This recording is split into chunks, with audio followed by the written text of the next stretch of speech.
పశ్చిమ బెంగాల్ మాజీ సీఎం మమతా బెనర్జీ తన రాజకీయ జీవితంలోనే అత్యంత క్లిష్టమైన దశను ఎదుర్కొంటున్నారు. ఇదేదో ఓటమి తెచ్చిన తంట కాదు, ఏకంగా పార్టీ పగ్గాలే తన చేతులు దాటిపోయే దశ. ప్రతిపక్ష నేతగా తాను ఒకరిని ఎన్నిక చేస్తే అది కాదని పార్టీ నేతలు మరొకరిని ఎన్నుకోవడమే ఇందుకు నిదర్శనం.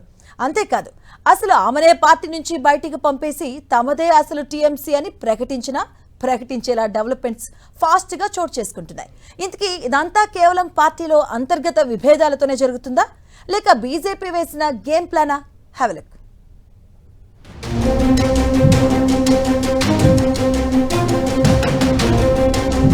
తృణమూల్ కాంగ్రెస్ మరో శివసేన కానుందా? దీదీ వర్గానికి అసలు గుర్తే లేకుండా పోనుందా? చీలిక వెనుక బీజేపీ వ్యూహం ఉందా, లేక అంతర్గత ఆధిపత్య పోరే కారణమా?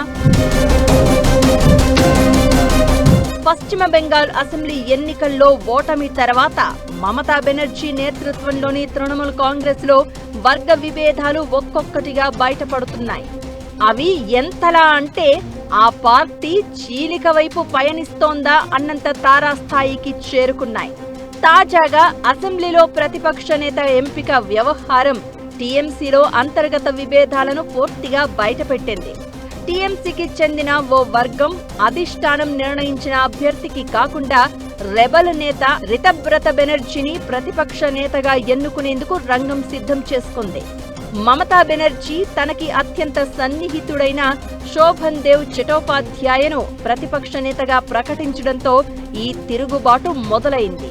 పార్టీ వ్యతిరేక కార్యకలాపాలకు పాల్పడుతున్నారనే ఆరోపణలపై రితబ్రత బెనర్జీతో పాటు మరో ఎమ్మెల్యే సందీపన్ సాహాను పార్టీ నుంచి మమతా బెనర్జీ సోమవారం బహిష్కరించారు.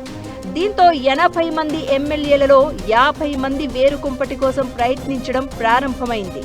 అయితే అసలు 53 మంది ఎమ్మెల్యేలు కనుక ఈ వర్గంలో ఉంటే అసలు పార్టీనే రితబ్రత బెనర్జీ వశం కావచ్చు. ఇదే జరిగితే ఇక మహారాష్ట్రలో శివసేనల టీఎంసీ 2 వర్గాలుగా మారుతుంది.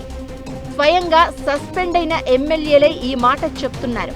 టీఎంసీ నేత రిజు దత్తాని ప్రస్తుతం బెంగాల్లో శివసేన తరహా తిరుగుబాటు నడుస్తోందని చెప్పడమే ఇందుకు నిదర్శనం. దాదాపు 50 మంది ఎమ్మెల్యేలతో కూడిన రెబల్ వర్గం తామే అసలైన టీఎంసీ అని స్పీకర్ ముందు వాదించబోతున్నట్లు చెప్తున్నారు. మొత్తం 80 మంది టీఎంసీ ఎమ్మెల్యేలలో 2/3 వంతు మంది వర్గంగా ఏర్పడడంతో తమ అభ్యర్థే ప్రతిపక్ష నేత అవుతారని ఆయన స్పష్టం చేశారు. అంటే ప్రతిపక్ష నేత ఎంపిక అంశం తృణమూలును నిలువునా చీల్చినట్లు స్పష్టమవుతోంది.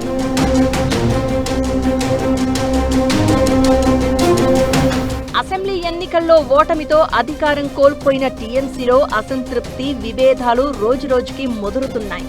అయితే పార్టీ అధినేత్రి మమతా బెనర్జీపై కాకుండా జనరల్ సెక్రటరీ అభిషేక్ బెనర్జీపై నాయకులు ఆగ్రహంతో ఉన్నట్టు తెలుస్తోంది.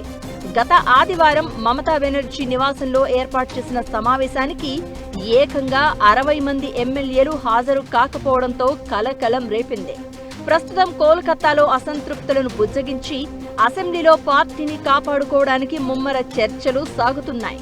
శోభన్ దేవ్ చటోపాధ్యాయను ప్రతిపక్ష నేతగా ప్రతిపాదిస్తూ స్పీకర్కు పంపిన లేఖలో కొంతమంది టీఎంసీ ఎమ్మెల్యేల సంతకాలను ఫోర్జరీ చేశారు అని ముఖ్యమంత్రి సువేందు అధికారి సోమవారం సంచలన ఆరోపణలు చేశారు.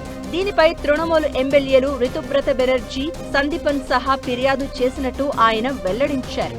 ఇలా ఫిర్యాదు చేసిన కొద్దిసేపటికే ఆ 2 ఎమ్మెల్యేలను పార్టీ నుంచి తృణమూల్ బహిష్కరించింది.